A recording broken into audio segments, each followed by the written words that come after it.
Happy New Year. Welcome to another episode of the Hollywood Arcade. I'm Steven, and for today's video we're going to be looking at the upcoming MCU spin-off series premiering on Disney Plus January 15th called Wandavision.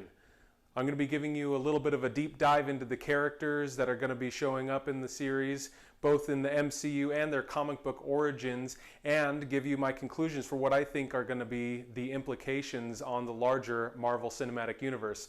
So if you enjoy the MCU, please sit back, relax, and let's get on with the video. WandaVision is going to be taking a look at both the characters Scarlet Witch and her android lover, Vision. Now, Wanda Maximoff was born in the comic books, as well as her brother Pietro Maximoff, to the X-Men villain Magneto. That makes them both mutants, in fact. Although mutants don't actually exist currently in the Marvel Cinematic Universe due to a former exclusivity right owned by Fox Studios. At the time, they were the only ones who could actually use mutants in movies. Since then, that has changed, however, because Disney Studios bought Fox, as they do. So the upcoming series is most likely going to be a segue into mutants coming into the Marvel Cinematic Universe. I believe it's going to be by way of Scarlet Witch. But in order to get into the theory that I have, we have to first look at some of the questions and the teases that the trailer offers us. So I'm going to give you some clips here and we can break it down together. So the first glaring question that is raised when you watch the trailer or even hear the title of the series is, Vision died, right? In the events of Avengers Infinity War, Vision died twice. So the big question is, how was he brought back for the events of the series? The first option, I believe, is something to do with her powers that were granted to her by the Mind Stone. They were enough for her to actually destroy the Mind Stone, and they may be the very thing that brings Vision back. Two is it could be a possible clue that she's having a mental break. We have to remember that she lost her brother in the events of Age of Ultron and then again loses her lover in Infinity War, and an unhealthy, mentally unhealthy Wanda Maximoff is not a good thing. And three is maybe this is a possible version of them from a different timeline or another branch in the multiverse. So we have to remember that in Spider-Man Far From Home, the multiverse was teased for the first time and then further corroborated as a sure thing since there's an upcoming movie in the MCU called Doctor Strange in the Multiverse of Madness, which this series, WandaVision, is supposed to tie directly into. And so this could be a version of them from a different timeline. I think this may be a combination of all three of these elements, but I'll delve into that a little bit more later. So the second question is, how could she and Vision have children? We see here in the trailer they're both standing around admiring her baby tummy, and there's shots of a crib in the scene as well. But how could an android and a human have children together? So we have to look at her powers a little bit. In the MCU, she and her brother are both gifted their powers when Hydra experimented on them with the Mind Stone. But in the comic books, she's written as a mutant. And though she's called the Scarlet Witch, originally her powers didn't have anything to do with magic. They were just an ill-defined power set that allowed her to alter the probability of an outcome to benefit her and her teammates. Later on down the line, however, they introduced a character named Agatha Harkness, who was an actual witch and trained the Scarlet Witch, Wanda, to further control her powers.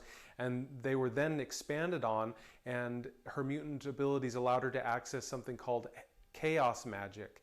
And this actually allowed her to alter the reality around her. And at one point in time, she did create, or through magical means, conceive twins. Now, they ended up being pieces of a demon's soul, a demon named Mephisto, which may come into the MCU a little bit later as well, and I will touch on that at the summary at the end of this video.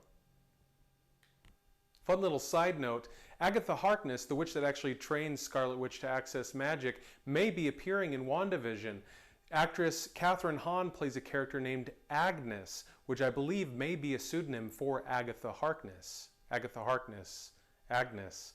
It makes sense to me. I don't know, maybe it doesn't make sense to you, but I think it may be something. So the next big question is, what's with all the different television tropes? We can see here in the trailer that there are different television eras portrayed in the show, from all the way back to I Love Lucy and Bewitched and I Dream of Jeannie to the Brady Bunch. And I believe that this is a clue that Scarlet Witch is able to affect the world around her in order to create a version of that happily ever after that she always wanted with Vision before he died. And so she's creating around her different versions of television eras that so represented that happy domestic life that she craves. I'd also like to draw attention to this character here who claims she doesn't know who she is in the series. Well, we know who she is because we've actually met her before. Her character is Monica Rambeau, and the first time we see her, she's a little girl in Captain Marvel, starring Brie Larson. Now, the events of that movie took place in the early 90s, so we can see that she's now grown up and somehow involved in the affairs of Wanda and Vision. Now, I believe that her character in the comic books was called by the superhero name Spectrum, as well as Captain Marvel at one point in time. And the final question is, what's this got to do with mutants? Why would Marvel Studios bring mutants into the MCU, and why would they use Wanda Maximoff to do it? Well, let me explain. In the comic books, the Scarlet Witch starts out with probability-altering powers referred to as hex powers.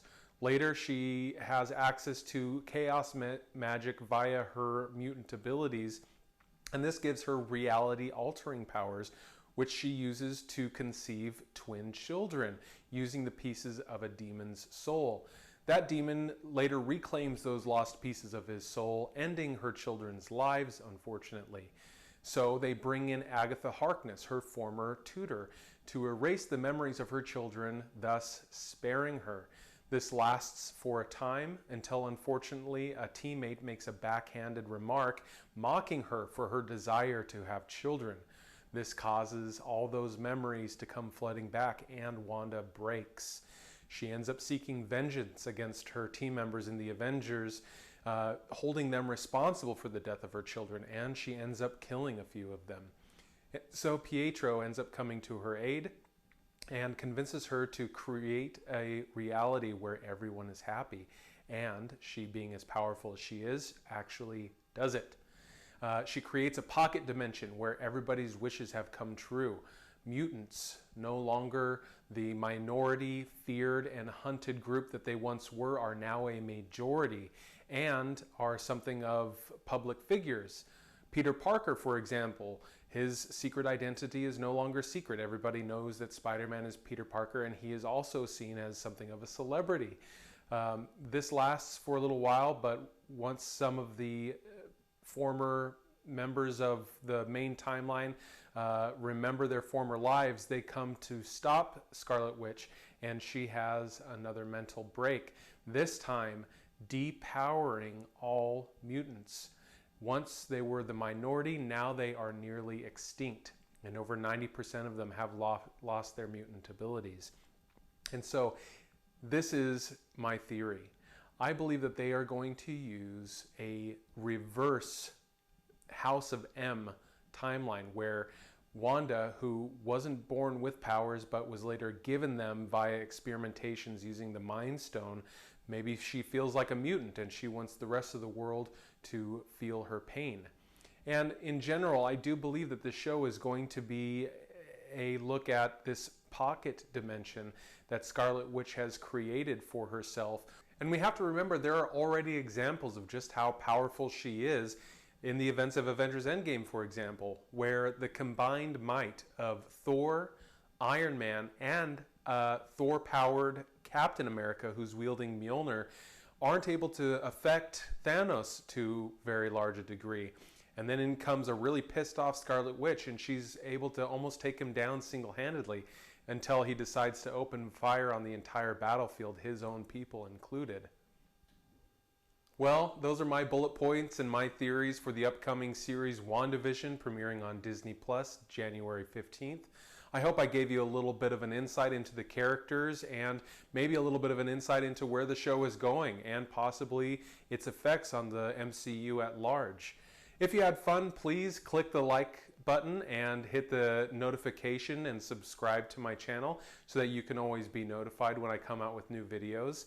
The MCU is growing. A lot of characters are going to be getting their own shows on Disney Plus, which are going to affect the overall tapestry of the Marvel Cinematic Universe. And I'd like to cover a lot of it. So reach out to the comments if you like the video. Let's talk about it if you'd like. Maybe you have some theories of your own. And until the next time, I'll see you guys later. Bye-bye.